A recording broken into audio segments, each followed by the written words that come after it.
السلام عليكم ورحمة الله وبركاته. أهلا بكم معايا فيديو جديد من وي. فيديو النهاردة إن شاء الله هشرح فيه معاكم طريقة عمل مربع من أحدث وأجمل المربعات اللي ممكن نكون منها مفرش سرير، وخصوصا مفارش سرير العروسة اللي بنكونها باللون الأبيض. وحدتنا النهاردة سهلة وبسيطة وإن شاء الله تنول إعجابكم. ما تنسوش إذا عجبكم الفيديو تدعموني بلايك وشير وسبسكرايب. هستخدم معاكم خيط صوف متوسط السمك مع إبرة رقم 3.5 ملم. الخيط اللي هستخدمه معاكم النهارده هو هيمالايا افريدي بيبي لوكس، وكمان بحب استخدم هيمالايا افريدي سوبر لوكس. الاتنين بصراحه في مفارش السرير ما بيكونش فيه احسن منهم ولا اجود منهم. الخيط بيكون ما بيوبرش خالص، جودته كويسه جدا في الغسيل وفي الاستخدام حلو قوي. هنقول بسم الله الرحمن الرحيم. في البدايه ببتدي اكون دائره سحريه، بسيب مسافه من الخيط وعلى 2 من الاصابع ببتدي الف الخيط بالشكل دوت، واجي تاني للامام بجيب الخيط عكس بعضه بشكل حرف الاكس، وارجع تاني للخلف والف ايدي الناحيه التانية. بتكون عندي زي ما احنا شايفين حلقتين. بدخل بالابره تحت الحلقه الاولى وبكون فوق الحلقه التانية اسحبها من تحت الاولى، هلف ايدي وواحده واحده بخرج الخيط من على ايديا، واتاكد ان طرفين الخيط داخلين داخل الدائره السحريه زي ما احنا شايفين. طرف خيط البدايه بحافظ عليه لانه بيقفل لي الدائره السحريه في النهايه، اما طرف الخيط المتصل بالشله او البقره برفعه على ايدي وابتدي اشتغل. مش هينفع اشتغل داخل الدائره السحريه قبل ما اقفلها. بنقفلها ازاي؟ بيكون عندي على الابره حلقه، بسم الله الرحمن الرحيم، بلف الخيط وبخرج منها بالشكل ده، بكون عملت سلسله. السلسله دي بتقوم معايا بدورين. الدور الاول هي خلاص عملته انها قفلت لنا خلاص الدائره السحريه. الدور الثاني بتكون جزء من ارتفاع الغرزه الاولى، او لو بشتغل بغرزه الحشو بتكون هي ارتفاع الغرزه الاولى. طيب هنشتغل بغرزه الكلاستر، هنرتفع كمان سلسلتين، 1 2، وفي نفس الفراغ هبتدي اكون داخل الدائره السحريه 8 غرزه كلاستر. كل غرزه فيهم بتكون مكونه من 4 عمود بلفه. هعتبر الثلاث سلاسل دول مجرد ارتفاع ومش هعمل بيهم حاجه. هلف الخيط على الابره، هدخل فراغي، اسحب الخيط واخرج. معايا على الابره 3 حلقات، هلف الخيط واخرج من حلقتين. يبقى كده معايا الحلقه الاساسيه والحلقه ايه العمود بلفه. انا مش هلف الخيط واخرج من الحلقتين دول، لا، هسيب الحلقه الاخيره دلوقتي. هرجع الف الخيط، ادخل اعمل العمود التاني، اسحب الخيط واخرج، الف الخيط واخرج من حلقتين، واخلي الحلقه الاخيره بردك معايا على الابره لغايه ما اكون الاربع حلقات بتوع الاربع اعمده بالاضافه للحلقه الاساسيه. هلف الخيط، هدخل، هسحب الخيط وهخرج، بلف الخيط واخرج من حلقتين، واخلي الاخيره كده 1 2 3 4. بقى معايا 4 حلقات، الاربع اعمده والحلقه الاساسيه. هلف الخيط واخرج من 4، 1 2 3 4. اتبقى كده الحلقه اللي احنا خرجنا بيها والحلقه الاساسيه اللي معايا على الابره، هلف الخيط واخرج منها. كده خلصت اول غرزة كلاستر. هاخد ما بينهم 3 سلاسل، 1 2 3، واروح اكون الغرزة رقم 2.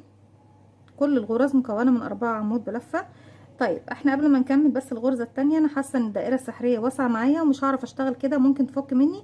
بشد خيط البداية، بضيق ايه المنتصف الدائرة شوية. هدخل بقى اشتغل تاني غرزة كده، 1 2 3 4. معانا 5 حلقات، الحلقه الاساسيه والاربع حلقات الاعمده. بخرج من الف الخيط واخرج من 4 حلقات، اتبقوا 2 هلف الخيط واخرج منهم.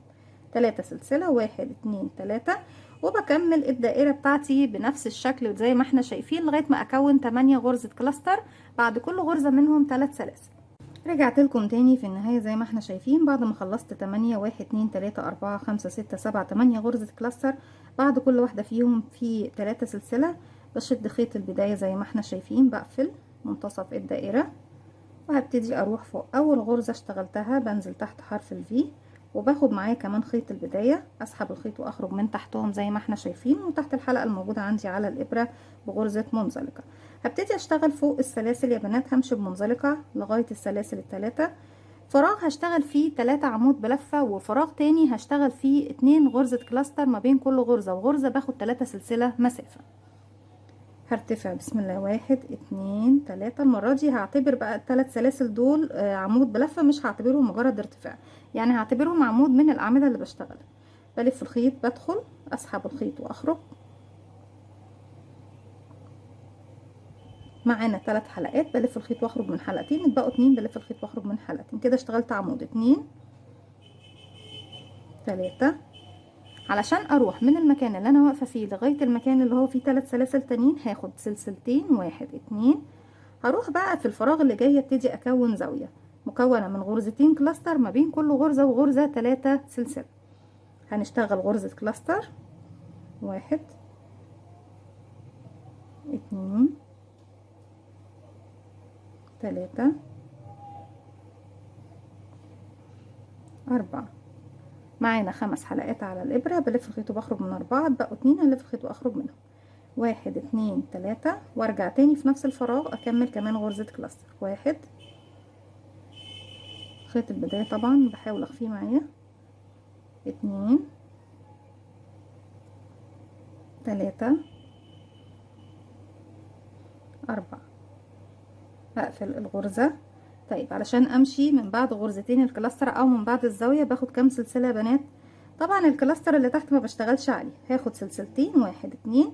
طيب امتى بشتغل سلسلتين وامتى بشتغل 3 سلاسل؟ بشتغل سلسلتين ما بين كل 3 عمود وما بين كل زاويه فيها 2 كلاستر، اما ال3 سلاسل بس بيكونوا في الزاويه اللي هي ما بين كل 2 كلاستر. هشتغل بقى في الفراغ اللي جاي 3 عمود بلفه كده، 1 2 3. مربعنا النهاردة فيه اكتر من غرزة، يعني مربع مميز بنقدر نشرح فيه اكتر من غرزة. بعد ما خلصنا 3 عمود سلسلتين 1 2 واروح للفراغ اللي بعده، بسيب غرزة الكلاستر طبعا واروح للفراغ اللي بعده اكون 2 غرزة كلاستر كده، 1 2 3 4. بلف الخيط واخرج من 4 حلقات والف الخيط واخرج من حلقتين، 1 2 3 وكمان مرة في نفس الفراغ كمان غرزة كلاستر مكونة من 4 عمود بلفة، 1 2 3 4 وبنقفل غرزتنا. باخد بعدها سلسلتين 1 2. لو نلاحظ هنبص نلاقي خلاص يا بنات المربع ابتدى يتشكل ويتكون مع نفسه زي ما احنا شايفين. بكمل بنفس الطريقه بقى، الفراغ اللي جاي بشتغل 3 عمود، الفراغ اللي بعده بكون زاويه فيها 2 كلاستر ما بينهم 3 سلاسل، وهكذا لغايه ما بوصل لنهايه الراوند او نهايه السطر، لان الراوند بنقوله على الحاجه الدائريه بس يا بنات، عفوا سامحوني. رجعت لكم تاني زي ما احنا شايفين في نهايه السطر. خلاص السطر معانا كون لنا المربع بعد ما كنا ابتدينا بشكل دائري، دلوقتي معانا ايه؟ شكل مربع. عدد الغرز اللي اشتغلنا بيها دلوقتي هم 3: غرزه السلسله، غرزه الكلاستر، غرزه العمود بلفه. 1 2 تالت سلسلة ارتفاع، برفع الحلقة الأمامية بالشكل دوت وارجع انزلها تحت الإبرة وارفع الحلقتين اللي في الخلف على الإبرة، اسحب الخيط واخرج من تحتهم تحت الحلقة الموجودة عندي على الإبرة بغرزة منزلقة. طيب فوق الأعمدة التلاتة هشتغل زيهم، وفوق السلسلتين دول في نهاية السطر طبعا بنشتغل 2 عمود، وفوق السلسلتين دول بنشتغل 2 عمود، وفوق الزاوية اللي هي فيها كلاستر 3 سلاسل كلاستر بكرر نفس اللي انا اشتغلته تحت هو فوق، يعني كلاستر 3 سلاسل كلاستر فوق ال3 سلاسل. هنرتفع 1 2 3 واعتبرت نفسي اشتغلت عمود فوق العمود اللي هو طبعا مكون من سلاسل، هروح للغرزة اللي بعدها اشتغل عمود كمان. شرح سريع كده للبنات المبتدئات اللي دايما يطلبوا مني ان احنا نشرح الغرز بشكل سريع. غرزة العمود بلفة بشتغلها ازاي؟ بيكون عندي على الابرة حلقة، بلف الخيط بيكون معايا حلقتين، لفيت لفة واحدة لانه عمود بلفة واحدة، بدخل فراغي اللي هو بيكون فراغ الصغير يا بنات اللي احنا شايفينه دوت، مش الفراغ اللي ما بين عمودين، لا الفراغ الصغير اللي بيكون تحت شكل ايه؟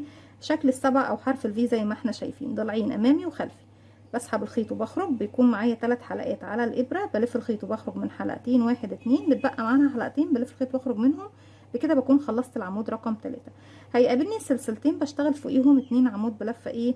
زي عددهم بالظبط. ممكن اشتغل داخل السلسلة ان زي ما احنا شايفين برفع الحلقة الامامية كده واشتغل على الحلقتين الخلفية والمطب، او ان انا بنزل من تحت السلاسل مباشرة واشتغل العمودين كده 1 2. ولسه طبعا في نهاية السطر بشتغل على السلسلتين دول ايه؟ بشتغل كمان 2 عمود بلفة، علشان كده بتزيد معايا عدد الاعمدة وبتزيد معايا المساحة ايه؟ للمربع. بعد ما بشتغل المكان دوت خلاص مفروض ان انا اروح اشتغل في الزاوية، باخد سلسلتين مسافة 1 2، يعني قبل الاعمدة او بعد الاعمدة باخد سلسلتين مسافة، ودايما ال3 سلاسل هكون في الزاوية بس يا بنات. هروح بقى للزاوية اكون زاوية تانية، وزي ما قلنا مع بعض شرح سريع لغرزة الكلاستر ازاي بشتغلها. بيكون معايا على الابرة حلقة، بلف الخيط بيكون معايا حلقتين، بدخل فراغي تحت ال3 سلاسل، اسحب الخيط واخرج.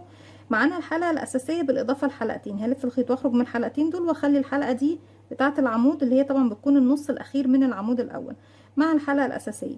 هرجع الف الخيط وادخل تاني في نفس الفراغ، اسحب الخيط واخرج، الف الخيط واخرج من حلقتين هما اسيب الحلقة الاخيرة تالت عمود، وبفضل اكرر كده لغاية ما اخلص عدد الاعمدة طبعا اللي بيكون مرسوم عندي او مكتوب عندي في الباترون. ممكن تكون كلاستر من 2 عمود، من 3 عمود، من 4، من 5، من 6، على حسب العدد المطلوب. الف الخيط واخرج من الاربع حلقات بتوع الاربع اعمدة. اتبقى معايا الحلقة اللي خرجت بيها والحلقة ايه الموجودة عندي على الابرة، هلف الخيط واخرج منهم كده، بكون خلصت غرزة الكلاستر. 3 سلسلة، 1 2 3، بدخل اكمل كلاستر تاني. 1 2 3 4، 4 حلقات، الف الخيط واخرج منهم وارجع الف الخيط واخرج من حلقتين. 1 2 سلسلة، يعني قبل الزاوية باخد 2 سلسلة وبعد الزاوية باخد 2 سلسلة. هنا هيقابلني بقى ايه يا بنات؟ غرزة الكلاستر نفسها مبشتغلش فيها، هشتغل فوق السلسلتين دول. المجموعة دي هتكمل معايا يا بنات، لاني هشتغل فوق السلسلتين دول اهم، 1 عمود، والسلسلة التانية 1 عمود. طيب هيقابلني 3 عمود، هشتغل فوق كل عمود منهم عمود، 1 1 1. نرجع يقابلني سلسلتين بشتغل فوقيهم 2 عمود بلفة، 1 2. اصبح المجموعة معايا زي ما احنا شايفين كده، بقت تتكون معايا زاوية، وهتفضل معانا زاوية لغاية نهاية المربع. مكان الاعمدة بدل ما كان عندي تحت 3 اعمدة بقوا كام فوق؟ بقى عندنا 3 و4 زيادة يبقوا 7. 1 2 3 4 5 6 7. اتفقنا مع بعض قبل الاعمدة وبعد الاعمدة باخد سلسلتين، 1 2. هروح بقى للزاوية اكون زيها زاوية مكونة من فوق السلاسل الثلاثة دول، بكون كلاستر 3 سلاسل كلاستر، وارجع اخد سلسلتين، وفوق السلسلتين هنا بشتغل عمودين، وثلاث اعمدة دول فوقيهم 3 اعمدة، والسلسلتين فوقيهم عمودين، وبكرر اللي احنا اشتغلناه مع بعض لغاية ما بوصل لنهاية السطر. رجعت لكم تاني، وزي ما احنا شايفين في نهاية السطر بعد ما خلصت غرزة الكلاستر اخدت سلسلتين. هيتبقى لي هنا بقى يا بنات السلسلتين اللي هما كانوا ايه؟ تكملة المجموعة الاولى عندنا في السطر. بشتغل فوقيهم عمودين، وبتكمل معايا كده المجموعة الاولى في ثالث سلسلة ارتفاع، بدخل وبقفل بغرزة منزلقة. السطر اللي جاي هو نفس تكرار السطر اللي فات بالملي، مفيش فيه تغيير خالص، مع طبعا الاختلاف ان بيكون عدد الاعمدة عندي زيادة. هنا طبعا بشتغل 2 عمود فوق السلسلتين، وهنا 2 عمود فوق السلسلتين، لكن فوق الزوايا زوايا وفوق الاعمدة اعمدة زي ما احنا. وبما اننا طبعا بنبتدي في المكان ده، اذا في نهاية السطر لما اجي عند السلسلتين دول هشتغل عمودين، وهيبقى لي عمودين هشتغلهم. ارتفاع 1 2 3، وكده بيكون معايا اول عمود بلفة مكون من 3 سلاسل فوق ال3 سلاسل اللي احنا طبعا من البداية واحنا بنشتغل. برتفع. طريقة تانية لو مش حابة ترتفع 3 سلاسل، ترتفع سلسلة واحدة بس وتشتغلي الغرزة بتاعتك بشكل طبيعي. بروح بقى فوق كل عمود بشتغل عمود زيه كده، ده تاني عمود واللي بعده واللي بعده لغاية ما بوصل للسلسلتين بشتغل فوقيهم عمودين. طيب المجموعة تحت كان عندي 7، لو زودت عليهم 4 يبقوا كام؟ عندنا 7 8 9 10 11. كده خلاص اشتغلت فوق السلسلتين. هروح اشتغل فوق الزاوية، بس ما ننساش السلسلتين، لان كل سلسلتين بنشتغلهم قبل او بعد مجموعة الاعمدة بيزودوا لي الاعمدة اللي فوق، لان بشتغل عليهم كمان عمودين فوق. هروح بقى فوق الثلاث سلاسل اللي في الزاوية، اشتغل زاوية مكونة من كلاستر 3 سلاسل كلاستر كده، 2 عمود 3 4. نفنش غرزتنا وناخد 3 سلاسل، 1 2 3، وبروح اكرر واشغل كمان غرزة كلاستر مكونة من 4 عمود بلفة. 2 ده 1 2 3 4، ناخد سلسلتين 1 2. طيب هنا بقى المجموعة هتبتدي تكتمل معايا. فوق غرزة الكلاستر احنا بنشتغلش فوقيها، احنا بنشتغل في ال3 سلاسل بس في الزاوية. هروح فوق السلسلتين هنا اشتغل. عايزة بس ارجع اوريكم حاجة، احنا لو بنشتغل بقى يا بنات فوق السلسلتين نفسهم، برفع الحلقة الامامية بالشكل ده وانزلها تحت الابرة، وارفع الحلقتين اللي وراها واشتغل عليهم العمود كده 1، وهو كذلك بردك السلسلة اللي بعدها.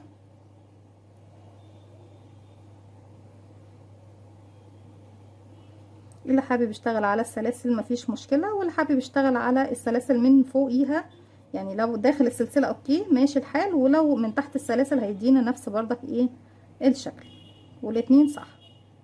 واشتغل بقى على الاعمدة. كده اشتغلنا عمودين على السلسلتين، هبتدي اشتغل على الاعمدة ال7 بقى كده عندي 1 2 3 4 5 6 7 8 9 10 كمان 1 11. لاني فوق السلسلة بين السلسلتين بنشتغل 2 عمود. هرجع سلسلتين مسافة 1 2 وفوق الزاوية بكرر بشتغل زاوية سلسلتين، بشتغل بقى على سلسلتين 2 عمود على الأعمدة 7 أعمدة على سلسلتين 2 عمود، وبنفس الطريقة بكرر لغاية ما بوصل للنهاية. وفي النهاية طبعا بعد ما بشتغل هنا زاوية واروح هنا اشتغل فوق السلسلتين 2 عمود، والعمودين الباقيين لي هشتغل فوقيهم عمودين زيهم. هكمل السطر وارجع لكم نكمل السطر الجديد مع بعض. وفي السطر اللي جاي هنبتدي نضيف غرزة جديدة، وهي غرزة البوب كورن او غرزة الفشارة، وهي من تاني غرز المنتفخة عندنا في الكروشيه. احنا عندنا 3 غرز منتفخة، هي طبعا الكلاستر، العنقود، او البوب كورن اللي هي الفشارة، وعندنا كمان غرزة الباف بتكون من اجمل الغرز في الكروشيه. هكمل السطر بتاعي وارجع لكم. رجعت لكم تاني، وفي السطر ده زي ما اتفقنا مع بعض هنبتدي نضيف غرزة البوب كورن 1 2 3، واقفل بغرزة منزلقة في سلسلة رقم 3. عاوزه ابتدي اعد حاجه يا بنات. هنا هنشتغل 2 عمود بلفه، وبعد كده هبتدي اعد بعد الاتنين عمود بلفه دول 1 2 3 4 5. بعد ال5 دول يعني هنا هشتغل ايه عمود بلفه فوق الخامس ده 1 2 3. اذا انا في نفس مكان الارتفاع، هو العمود رقم 5 بالنسبه لي.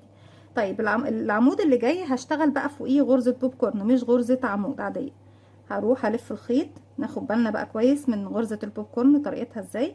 بيكون عندي على الابره حلقه، وغرزه البوب كورن بتاعتنا هتكون مكونه من 5 عمود بلفه. معايا حلقه بلف الخيط بيبقوا حلقتين، بدخل بقى الغرزه اللي هشتغل فوقيها، والخمسة عمود بيكونوا فوق الغرزه واحده. اسحب الخيط واخرج. معايا على الابره 3 حلقات، هلف الخيط واخرج من حلقتين، هلف الخيط واخرج من حلقتين. انا كده طبعا اشتغلت عمود في نفس الفراغ 2 3 4 5. كده اشتغلت 5 عمود. هسحب بقى الحلقه بتاعتنا اللي احنا شغالين بيها لفوق. انا اول 3 سلاسل ماليش علاقه بيها، انا اول عمود عندي اشتغلته اهو تحت حرف الفي لي، الفراغ بتاعه اهو زي ما احنا شايفين. بدخل وبصباعي الاوسط دوت اهو بضغط على الغرز ال5، وبخلي معايا الحلقه على الابره بالشكل ده، واضغط الغرزه بالشكل ده، وباجي بقى اسحب الحلقه دي من تحت حرف الفي للغرزه. اصبحت معايا الغرزه زي ما احنا شايفين منتفخه بالشكل ده، وهقفلها ايه بسلسله زي ما احنا شايفين من فوق. هروح بقى للغرز اللي بعدها اشتغل 1 2 3 4 5، بشتغل فوقيهم 5 عمود بلفه زيهم كده. 1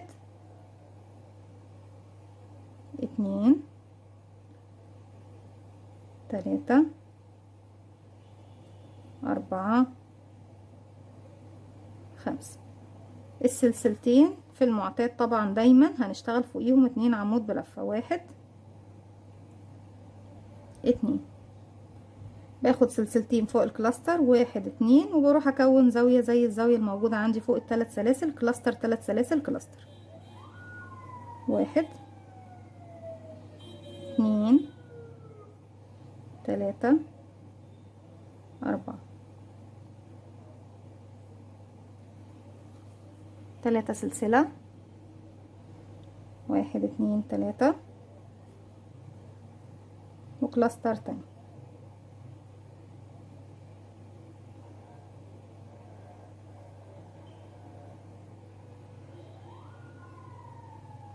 سلسلتين 1 2. هنا بقى المجموعة هتبتدي تكون كاملة معايا يا بنات زي ما احنا شايفين.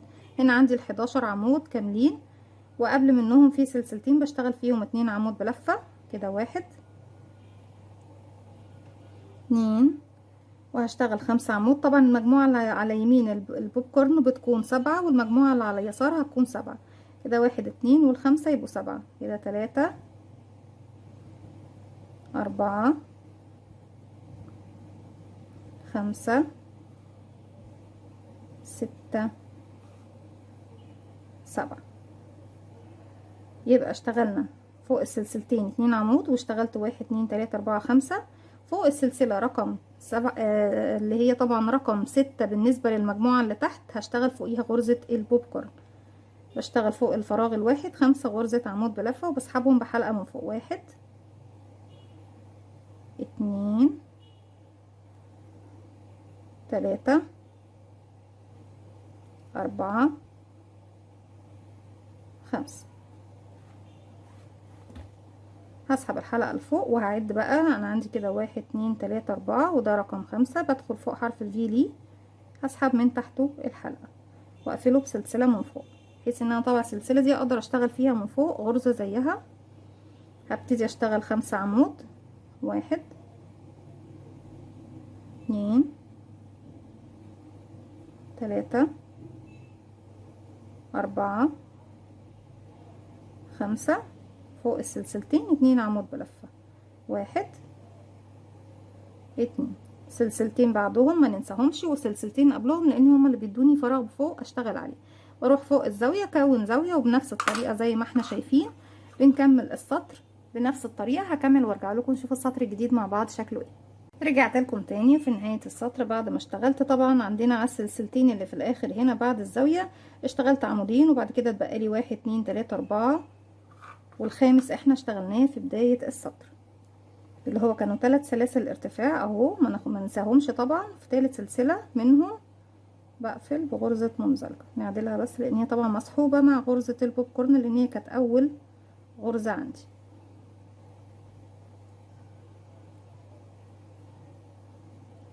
طيب في السطر اللي احنا فيه برضك المفروض اني بشتغل على السلسلتين غرزة 2 غرزة عمود، وبرجع اشتغل 1 2 3 4 5، وفي الغرزة دي بكون عمود بلفة اللي هو رقم 6. في الغرزة اللي احنا فيها بيكون عمود بلفة 1 2 3، وفوق غرزة البوب كورن نفسها بيكون، بصوا حرف الفي او ليها اهو، عمود كمان.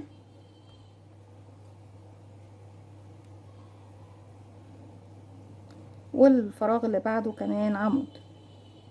يبقى كده اشتغلت قبلها عمود، فوقيها عمود، بعدها عمود. بعد كده هشتغل في الغرزة اللي جاية غرزة بوب كورن. 1 2 3 4 5. بعد 1 2 3 4 5 بدخل فوقيها واسحب الحلقة بتاعتي واقفل بسلسلة. هنشتغل 1 2 3 4 5 فوقيهم 5 عمود بلفة زيهم. 1 2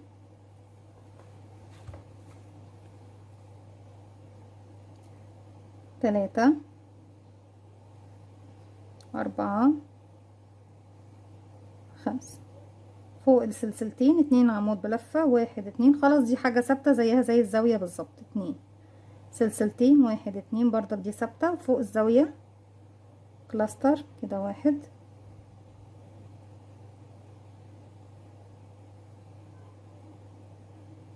3 سلسلة. 1 2 3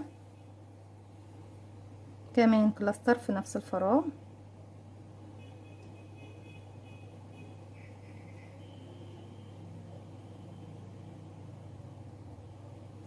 سلسلتين بعد الزاوية. 1 2. تاني برجع اكرر فوق السلسلتين 2 عمود. 1 2 عمود. 1 2. بعد كده 5 عمود بلفة. 1 2 3 4 5 فوقيهم عمود بلفة. 1 2 3 4 5.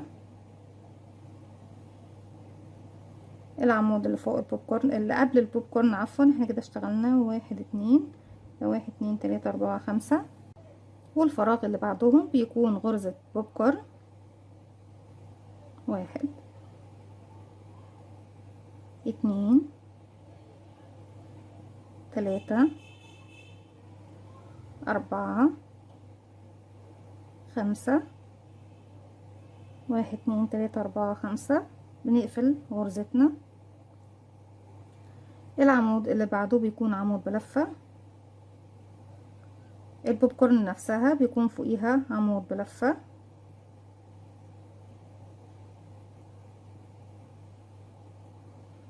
العمود اللي بعدها بيكون عمود بلفة، يعني 3 عمود بلفة في ال3 غرز اللي هي قبل البوب كورن والبوب كورن وبعد البوب كورن. هرجع اكون 5 عمود عفوا هرجع اكون بوب كورن كمان. 1 2 3 4 5. 1 2 3 4 5. نقفل غرزتنا وبكون 5 عمود بلفة و2 عمود بلفة على السلسلتين، بيكون على اليسار 7 وعلى اليمين 7 كده. 1 2 3 4 5 وبنكملهم بالعمودين اللي هنا يبقوا 7 كده. 6 7. بعد ما كملت المجموعة زي ما احنا شايفين اهو، ده بيكون الشكل السطر دوت في الجزئية دي. اخد سلسلتين وبروح اكمل بقى ايه فوق الزاوية زي ما احنا عارفين زاوية، وبعد كده بكرر نفس اللي انا عملته في الجهة دي يا بنات. بشتغل 2 عمود وبعد كده 5 عمود من الاعمدة دي، وفي العمود اللي بعدهم بشتغل بوب كورن وارجع اشتغل عمود عمود عمود بما فيهم طبعا فوق البوب كورن نفسها، وارجع اشتغل بوب كورن تانية وارجع اشتغل 5 عمود وفوق السلسلتين 2 عمود بلفة وبعد كده سلسلتين وزاوية، وبكرر لغاية نهاية السطر. رجعت لكم تاني وفي نهاية السطر زي ما احنا شايفين كملت المجموعة طبعا الاولى، اشتغلت فوق السلسلتين عمودين وكملت طبعا 5 عمود وبعد كده بوب كورن اللي هي كانت اخر غرزة عندي. في ثالث سلسلة ارتفاع بدخل وبقفل بغرزة منزلقة.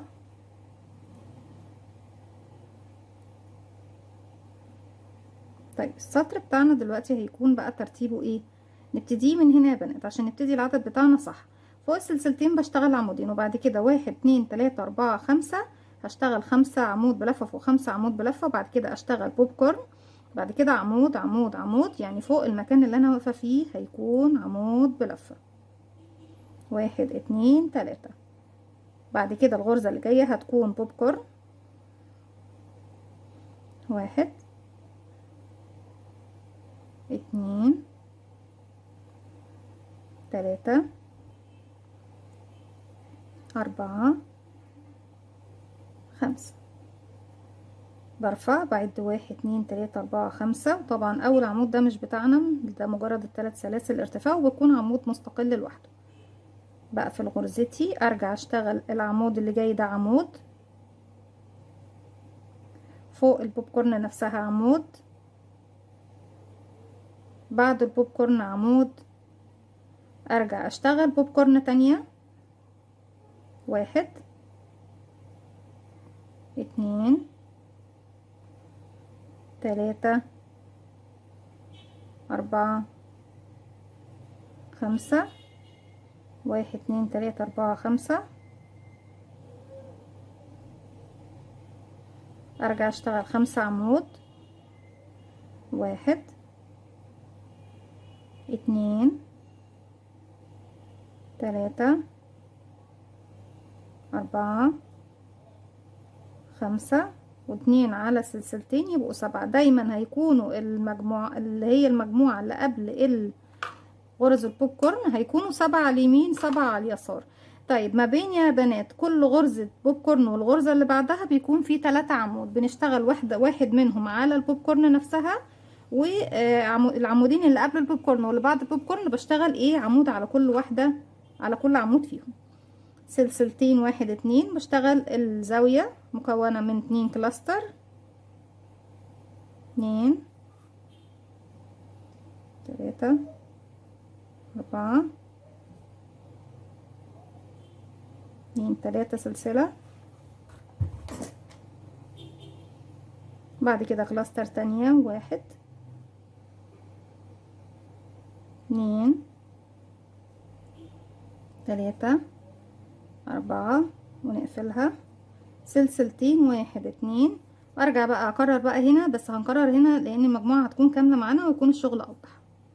فوق السلسلتين بشتغل 1 2 عمود بلفة 1 2. تاني برجع اكرر كده، هعد بقى من الاتنين دي بعديهم 5 يبقى 7. 1 2 3 من بداية الأعمدة 4 5 6 7. بالنسبة للي تحت العمود رقم 6 هيكون هو فوق غرزة البوب كورن، وبالنسبة من المجموعة نفسها اللي فوق هيكون العمود رقم 8 بالنسبة لي اللي انا اشتغلت 1 2 3 4 5 6 7. رقم 8 بقى هتكون بوب كورن 1 2 3 4 5. برفع بعد 1 2 3 4 5. بقفل غرزتي في العمود الاول. هنا بقى هلاقي 3 فراغات فيهم عمود بلفة. العمود اللي قبل البوب كورن فوق البوب كورن نفسها، العمود اللي بعد البوب كورن بيكون فيهم 3 عمود بلفة. 1 2 3. يبقى ما بين كل بوب كورن وبوب كورن اللي بعدها في 3 عمود بلفة. ارجع اكون بوب كورن تانية. 1 2 3 4 5. برفع الحلقة وبعد 1 2 3 4 5. بعد من اليسار عشان هيكون اسهل يا بنات.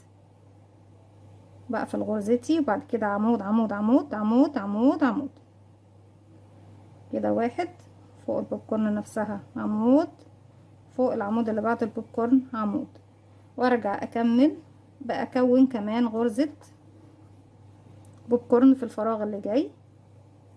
1 2 3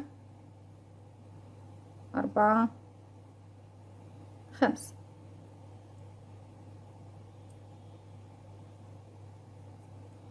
ونرجع نكون 7 عمود بلفة فوق ال5 اللي جايين وفوق السلسلتين كمان. 1 2 3 4 5. فوق السلسلتين 2 عمود كده. 6 7 سلسلتين نكون فيهم مجموعة جديدة فوق. بصوا الشكل بيبتدي يكون معانا ايه. بنفس الطريقة بتبتدي بقى تكبري المربع. يعني انت ممكن تعملي المفرش كله لو حابة تعملي مفرش من مربع واحد بس، بتبتدي تكبري بنفس الطريقة دي وتمشي بنفس الخطوات هي انك بتبتدي تعدي المجموعة. شوفي بقى انت بداية السطر عندك انت واقفة فين عشان تعدي عدد المجموعة معاكي صح. ابتدي من اول طبعا عندك هنا هيكون ايه السلسلتين. السطر الجاي ببتدي من عند السلسلتين، بشتغل عمودين 5 عمود بلفة من اللي تحت، بيكون العدد معايا 7. في العمود اللي بعدهم بشتغل بوب كورن، برجع اشتغل 3 عمود ما بين كل بوب كورن وبوب كورن في 3 عمود مسافة. ارجع اشتغل بوب كورن 3 عمود، بوب كورن 3 عمود. بفضل اكرر بنفس الطريقة. في النهاية لما بوصل طبعا للجهة اليسرى بيكون معايا بردك 5 عمود بلفة فوق سلسلتين 2 عمود يعني 7، وارجع سلسلتين واشتغل الزاوية. دايما الزاوية تكون ثابتة، سلسلتين بيكونوا بردك ثابتين اللي قبل وبعد المجموعات.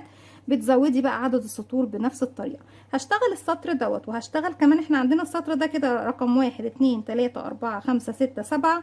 مفروض ان المربع بتاعنا بيكون 9 سطور. هكمل السطرين اللي بعديهم بنفس الطريقة يا بنات وارجع لكم نكمل نشوف شكل المربع بتاعنا ايه مع بعض. رجعت لكم تاني وزي ما احنا شايفين وحدتنا في شكلها النهائي قد ايه سهلة وبسيطة لكن مميزة و3D وجميلة جدا في نفس الوقت. المفرش زي ما احنا شايفين القطعة الواحدة بتكون حوالي 20 سنتي او 22 سنتي. المفرش بياخد مش اقل من 85 قطعة او 86 قطعة، يعني حوالي 4 كيلو ونص او اكتر كمان. يعني نزود شلتين على الكمية اللي بتطلع لنا. وهعمل لكم فيديو كمان لطريقة تحديد كمية الخيوط المستخدمة من كل قطعة او من كل مربع بنشغلهم مع بعض في فيديوهاتنا. دي كانت فكرة الفيديو بتاعي النهاردة. اتمنى يا رب ان هي تكون سهلة وبسيطة عليكم وكمان تنول اعجابكم. ما تنسوش اذا عجبكم الفيديو تدعموني بلايك وشير وسبسكرايب واستنوني فيديو جديد من وي. وما تنسوش كمان تفعلوا زرار الجرس عشان يوصلكم مني كل جديد. القطعة بتاعتي قبل ما اقول السلام عليكم ورحمة الله وبركاته اخدت 50 جرام، يعني اخدت نص الشل. السلام عليكم ورحمة الله وبركاته.